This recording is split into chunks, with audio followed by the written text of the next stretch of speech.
Hey everyone, Maryalice Goldsmith here, Director of Student Success. I am so excited to be here with you today, and I'm really excited to have Coach Angie Besignano with us. Hey What's girl, up? how are you? Hello. So excited for Yeah, it's a great topic. We're going to be talking about how to charge your worth, and this is like I'll use a word that triggering Mm, topic for some people, because I think for this, and you tell me what you think, but I think people have such a passion for what they do that it's hard to put a mm. dollar sign to it. I think that's part of Yeah. it.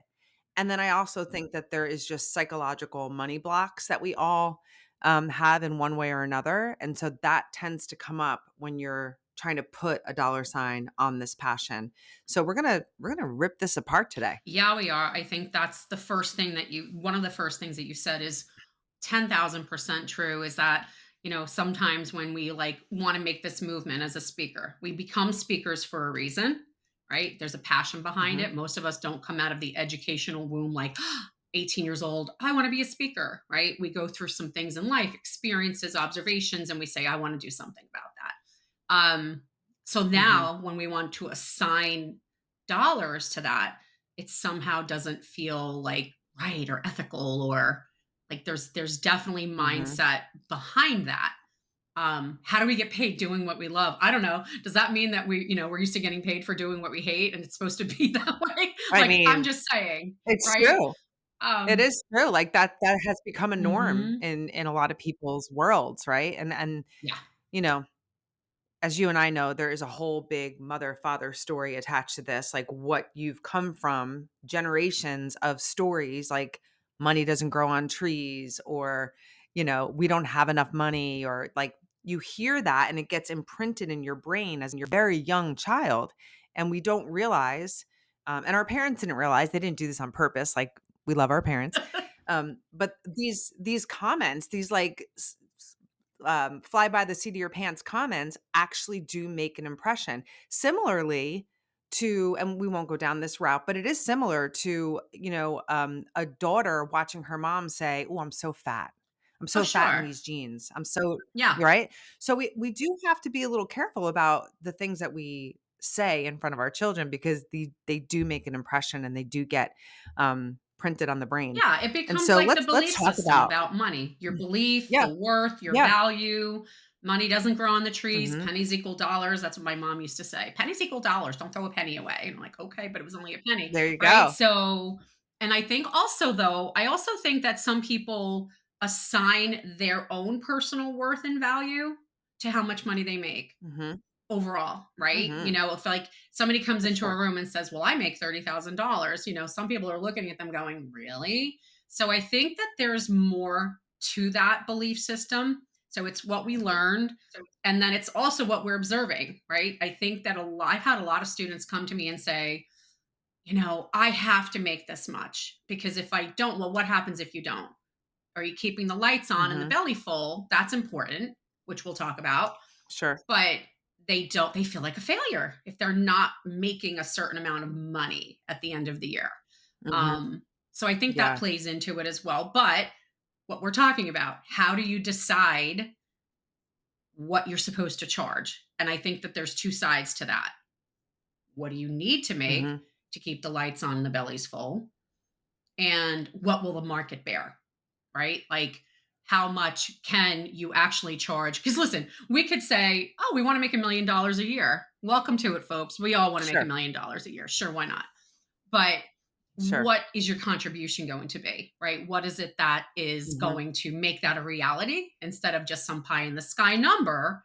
Um, where's your value in that? And is the market going to bear that? Right? How much do you have to mhm, do? So yeah, mhm. there's a really big Yeah, piece it's to that. like, yeah, 100%. I think there's that balance between reality and Mhm. dreaming. As entrepreneurs, you wanna dream and you wanna dream big, but then getting some perspective on that is really important. So Yeah. let's start with that. So let's just start with, like, the mindset around money, because this is something that, I know when coaching clients or coaching our students, this comes up and they're like, "Oh, I never even thought about that," or, "Oh my gosh," like, you're just opening a door to something that I totally need to, go through. So, where we kind of talked about where our mindset around money Mhm. starts, But that doesn't mean we have to continue investing in those stories around mother, father, grandmother, aunt, uncle, Mhm. wherever you got your story from. And so, I think phase 1 of this is understanding your relationship with money. Let's talk about that a little bit more because I think for people who are listening going, "Oh, this is so me. I have such issues with money," whether it's spending too much or saving too much, because that's a thing too, or not spending at all. Um, where do they start to even understand their relationship with money? Yeah, so I think I started to touch upon it. I think it's really about differentiating between the reality and the necessity. You know, I talk about necessity all the time. How much do I need to make? How much will the market bear? And can I find that in between space where it actually makes sense? Because Mhm. it depends on so many things. You know, there's so many Sure. things that come into play here when you're talking about building a speaking business and how that's going to translate into the business side of it, right? Into that financial piece of it. And I think the first step is to start getting into your product, right? What your offering is, right? And believing Mhm. in the impact that you're looking to have. Because I think that if we Mhm. mindset wise start to believe in what we're offering and delivering, it's a little bit easier to say, oh, and shift that mindset from imposter syndrome to wait, there's real value here. And coming to terms with the fact that maybe you will be a $50,000 speaker at some point, right? Sure. Um, Yeah. Market research is important in this too, right? Because understanding the value you bring, the market you're catering to, and then understanding the market, what is the market responding to, and what are they paying, and then understanding where you're at in that spectrum. Are you a new speaker? Like, let's just call it what it is. But the Tony Robbins of the world, like he could get hundreds of thousands of dollars to speak. You're probably not there yet, right? So understanding that reality of like, okay, I can't expect $100,000 for my first speaking gig. What are people in my start phase? What are they charging? And going from there. and I think Um, you need to be okay with that. Like it's okay to aspire to. I would love, you know sure. what? Tony Robbins didn't set out and say, I'm going to be Tony Robbins. You know what I mean? Like he didn't do Right. that. But Right. so now we Hmm. have some benchmarks that we can assign and say, you know what? I would be really happy at this space. This is what I need to make. And I can do this. But I think when you maybe come into speaking as a newbie, a new person, a new speaker, and you're like, I'm going to make $1 million in the next 3 years, my answer is, well, combined or annually? Like, what does that look like? And if you don't, what does that actually mean to you? And I think that's where the mindset piece comes in like, oh no, I'm a failure, right? If you don't make Hmm. $150,000 in your first year, does that shift your mindset toward how you approach year two? Does it make you feel like you've somehow failed? Like I think we do that. I think we assign dollar Yep. amounts, like you were talking about fat and well, if I'm not 100 pounds and I'm just using a random number, that doesn't mean I'm fat, Right. right? Um, Right. so I think Right. that's a big piece of the mindset is ongoing, right? Just make it the goal. What am I doing? And what's my deliverable going to be? Um, Yeah, awesome. I think one way to wrap up the mindset around money is a really simple thing that everybody can do. Just get keenly aware of what you say when it comes to money. mhm. Just get keenly aware. Um, Even just checking your bank account every day and getting really intimate with your numbers can make a profound change in your relationship with money. If you're not nurturing it, it probably won't grow. If you're saying things like, I don't have enough, I never have enough money, I need more money, you're probably going to stay stuck in that. So, one thing you can do to start changing your mindset around money and then start charging what you're actually worth in this point of your career is just get really keenly aware of what you're saying when it comes to your money. Um, Definitely.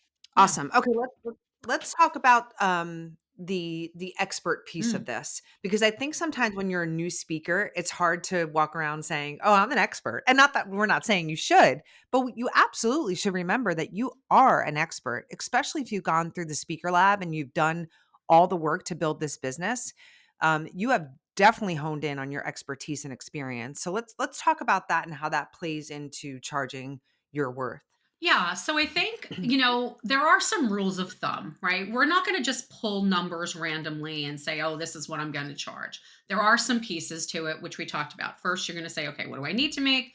And really doing some homework on, in terms of in your space, what does the market bear? And you can do research to kind Mhm, of figure that out to see, let me just check in. Do my goals make sense based on where I'm speaking?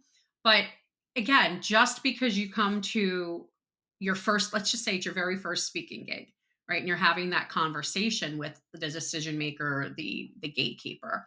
Um, you've done a lot of work to get to that point, right? So even though you may mhm, not be, polished yet on your stagecraft and all of the things that go into the actual gig, you do bring so much value in what it is. I mean, Grant talks about the doctor thing, right? They've spent 10 mhm, years to charge, $50,000 for a 10-minute procedure kind of a thing. And we're not getting paid that way. We talk about like not getting paid. We're not getting paid by the hour. We're getting paid for everything that we've put into getting to this point, right? That's what we're mhm, getting paid for, and what that deliverable is, being excited about that. mhm. Yeah, I think we often forget about that, right? It's and we've heard our students talk about this all the time, Mhm. like, how do I charge hourly? How do I make it make sense? Well, you make it make sense when you look at all the years that you have honed in on your craft. And again, plug in the speaker lab because it's awesome and should be plugged. Absolutely. When you go through the speaker lab, we really double down on that and really help you hone in on your craft, on your message, on your area of expertise. And it really does help you see that what you're bringing is going to have this major trickle down effect, a positive impact on the people that you're speaking Mhm. to. Not only because you're talking about it, but because of the experience and the expertise that you bring, you're going to you're going to condense time for their results. You did all this work. Think about it. You did all Right. this work. You studied, you've mastered a strategy, a method, a system, and you're going to teach it to them. And you're going to take years of you honing your craft and give it to them in a 45-minute keynote. So you're condensing time for them. And that is priceless. We have to remember that. Yeah, and I think there's that little bit of disassociation. Like, don't forget what you're doing. Yeah. What's your focus? Your focus needs to be on that. You and I talk about it in sales mastery, right? Is kind of saying, hey, Mhm. if you have this deliverable and you've worked really hard to take the experiences you've had to turn it into something, right? Here's this tangible. There's value. There's great value to that. It's awesome, and you Mhm. need to be excited about bringing that offering to the table, because then I Yeah, think it makes sense. 100%. Then I think it's easier for us to make the connection to, well, okay, if I'm really focused on this, how much can I really charge for that? Mhm. Mhm. Yeah, and I think people similar to money, defining their value based on Mm, money, they oftentimes define their value based on what they perceive as expertise. And so if you have a PhD after your name, you are better. If you have a degree, you are yeah, better. If you have CEO or CFO or what, you are better. And honestly, it's interesting when you hear people um like audience people reacting to who they would want to sit in front of. No disrespect to anyone, but if I'm a mom and I'm raising children, I want to sit in front of a mom who's been in it and has gone before me. I don't really care what is behind her name, right? I don't necessarily get too consumed with whether she has a book or not. I just want somebody who can help me with that or relate to me in that way. So I do think we have to caution against that when we're defining our expertise. And we have heard over and over and over the whole imposter syndrome around that from our students. Well, I don't have a book, or I don't have a doctorate. I don't right. have a master's. And we're like, okay, but you have 12 years of dealing with this very specific Hmm. experience. and people want to hear that from you. That's the So, I think that's relatability an piece. important. Yeah, I think, you know what? Yeah. We're all looking for inspiration. We're all looking for, you can find information almost anywhere. But when we want to get motivated, we want to look at somebody that's like, I've been there. I get it. I understand. That's Mhm. who we relate to. And if you've got 25 years of experience in that, I don't know. I kind of make the joke like I have a PhD in lip skidding, making mistakes, getting up, fixing it, doing it right, or getting it better. I don't know what right or wrong is for people, but doing better Mhm. and growing, right? That it's a process. That's my PhD, So, Mhm. Yeah. and again, no Yeah. disrespect because, I have degrees and I have certifications and in their way, they've all Sure. helped. But most people that come into this are doing it from a whole different space. And even if they do have a PhD, they'll come and say, Yeah, sure. "Oh, this is not what I expected." Right. And I'm like, Mhm. yeah, Yeah. here's the reality. Mhm. But Yeah, regardless, what's totally. your deliverable? What's the impact you're Mhm. making? So yeah. Yeah. Yeah, so I think the takeaway from the point number 2 is, like, really evaluate what you're an expert Hmm. in and the years. I mean, it could go all the way back to childhood for you. Like, that's how long this has been something on your heart or on your mind. And so that's what makes you an expert in this. But spend some time thinking about that because I think it gets clouded with our desire to be a speaker and our passion. And we don't spend enough time really evaluating and defining what makes us an expert in Hmm. this. And it's something we do in Module 1 with our speakers because we want to infuse that confidence because once you have it, then you could see the other side of this, and that is the impact that you make to your audience. When you understand that you're an expert in something and you have years of experience and a strategy and a method and whatnot, then you could look at the other side and say, okay, if I come in and we kind of touched on this a little bit, if I come in and talk for 45 minutes on this topic and I give them the ABCs of whatever leadership, sales, motivation, what's the impact on them? Hmm. Right? So we already talked about condensing time. That's huge. But just to get somebody to be or do or think differently, and that alone can change their marriage, their trajectory of their career, their health, whatever it is. That is huge. And so we have to spend time when we're thinking about what we charge on the impact that we're actually making. And so let's dive into that a little bit more. I have to say, I think that focusing on the impact has always helped me personally when I've had to transition things and say to myself, okay, what is it that I'm really doing here? You know what? I'm motivating people to do, and I've always said this, do, be, feel, think differently than before. It Mm, doesn't have to I don't have to change everything for everybody all at one time. But if they can walk away with something, then I know that that's what this is really about. It's really about what are mhm, you doing? You're not just getting up to speak and cash the check. That's not how it really works for most of us, right? But there are people that are like, hey, I want to work smart. I want to go up, do a 50,000 a couple of times a year, and I want to be done. And that's great. Want to be like the ER person, get in, stabilize, get out. But at the same mhm, time, I think the piece that motivates us as speakers is knowing that even if you just touch one person in an audience that does that, that has that impact and feels it, we're good. That's really what it's about. mhm. It's not, changing the entire world with one talk all at one time. Yeah. Mhm. Yeah. Yeah.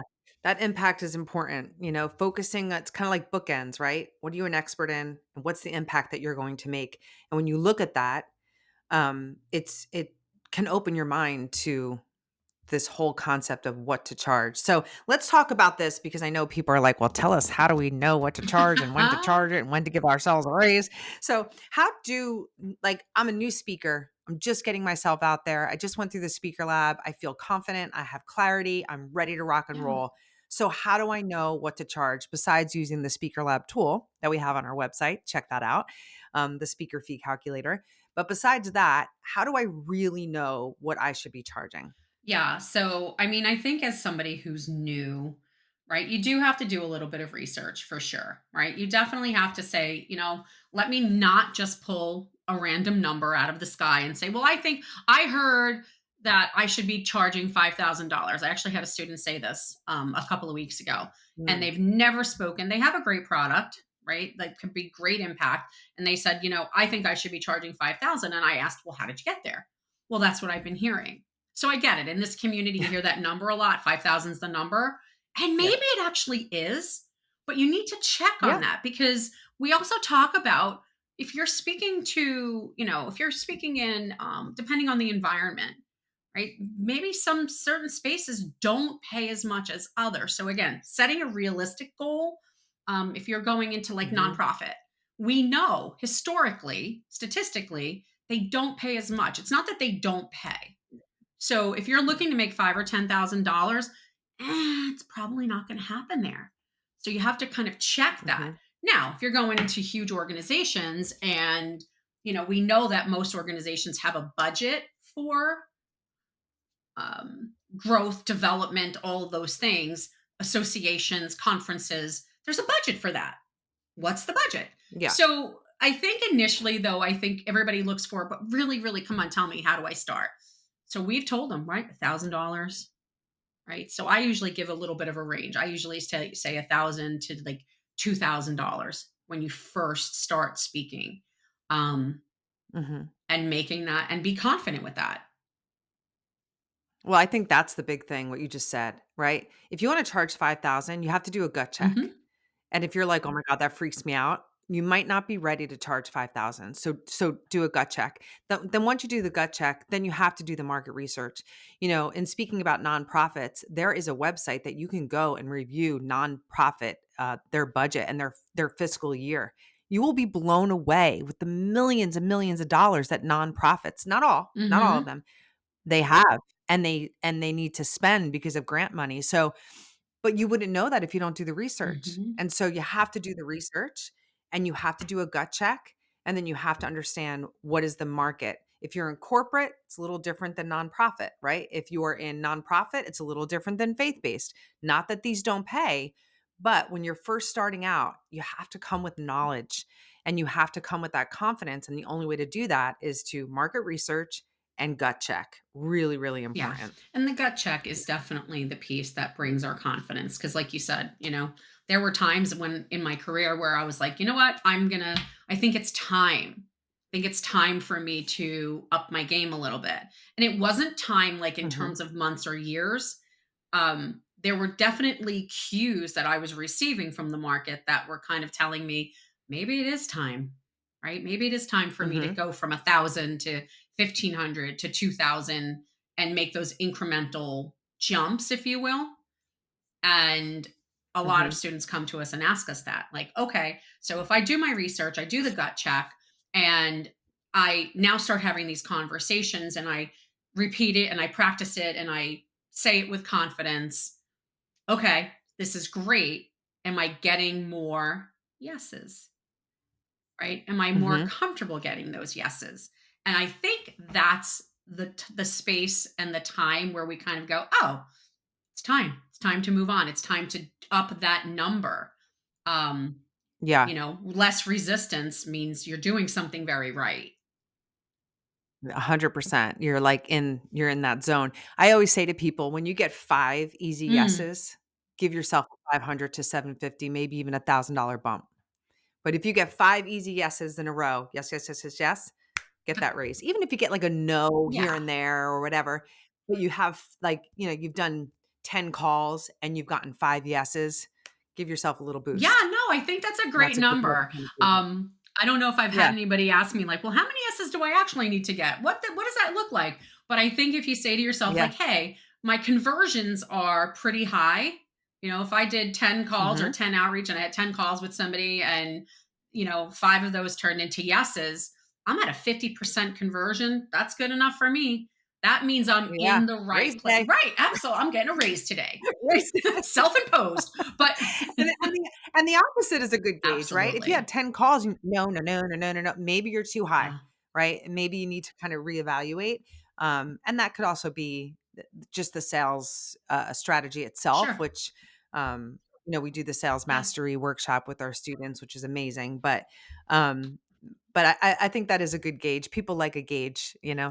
Yeah, because you say to So, yourself, like, is it 10? Is it 20? Like, how do I really know when it's time to do that? Um, mhm. and I think this is important too. I think being a little bit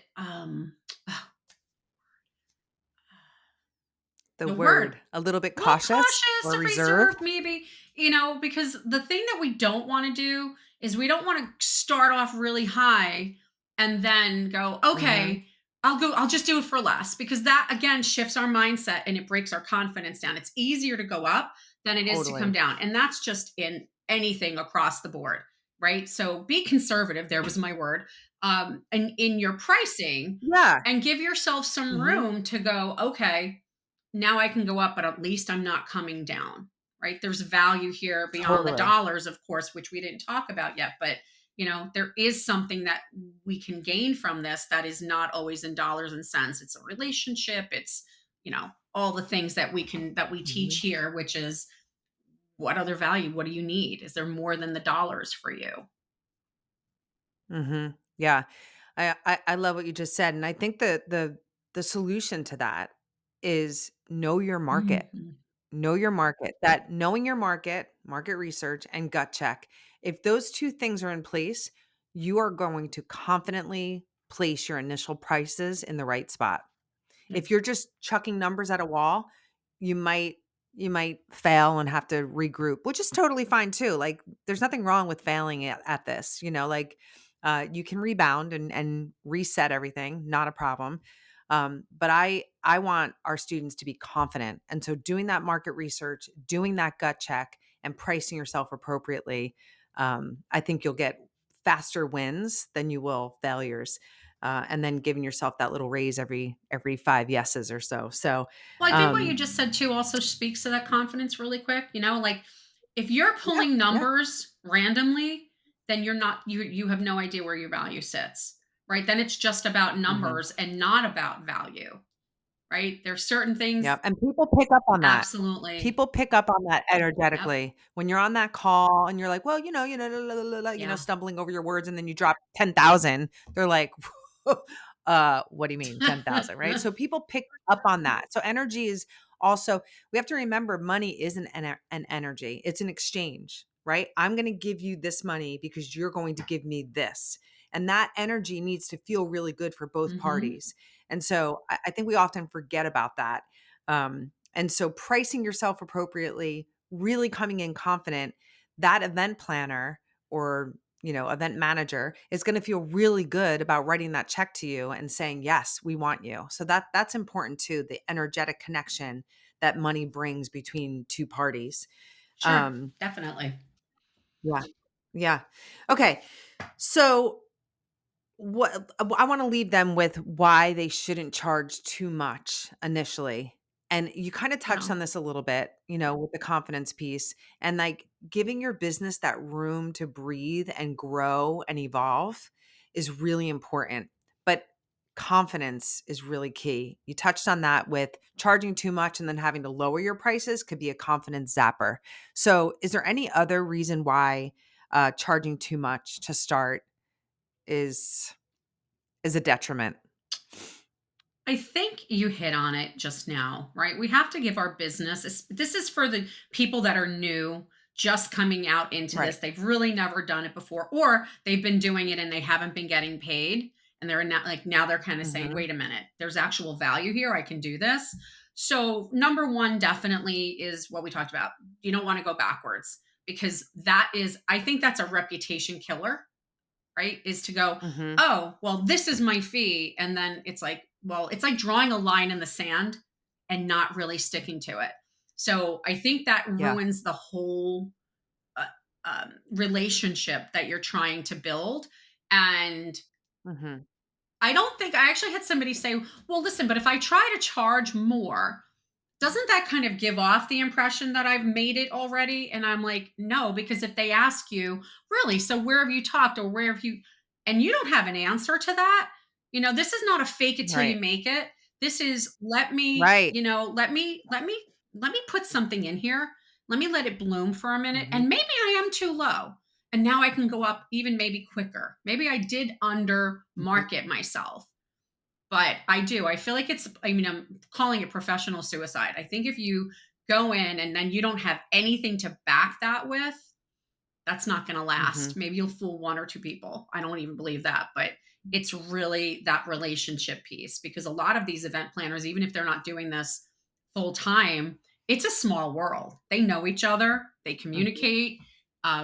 You want to Sure. be always in integrity, always in Mhm. integrity. And yeah, I mean, I And really you stick with. also need to let them know that No, sorry, you're fine. but you also wanna come across like you know your market, Yeah, right? If you come in there and you drop a $10,000 speaker fee and they're like, do you know what market you're actually speaking in?" exactly. That's not a good Yeah. look, right?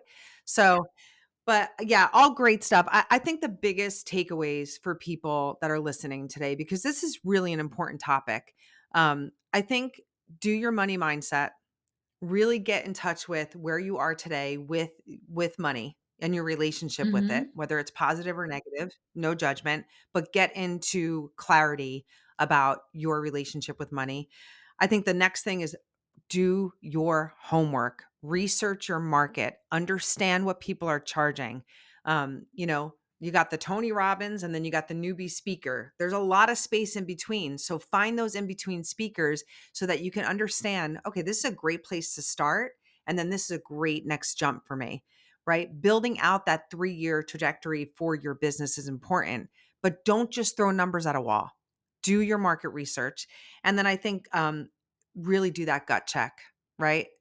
Gut check, gut check, gut check. If you're going to put $5,000 out and that gives you the chills down your spine, you need to reevaluate and maybe start with 3,000. Maybe that feels really good and that's okay for today. And then understanding when you're getting the yeses, get a couple of yeses. I like the number 5. Give yourself that raise. And what again, gut check. What's the raise? Is it 500? Is it 750? Did you discover you're way low and you need to give yourself 1,000? That's okay. Do what feels good, then re-gut check. But this has been Yeah. awesome. I think it's a really important topic. I know you and I love talking about this on the sales mastery Hmm. workshop with our students. A lot of aha moments.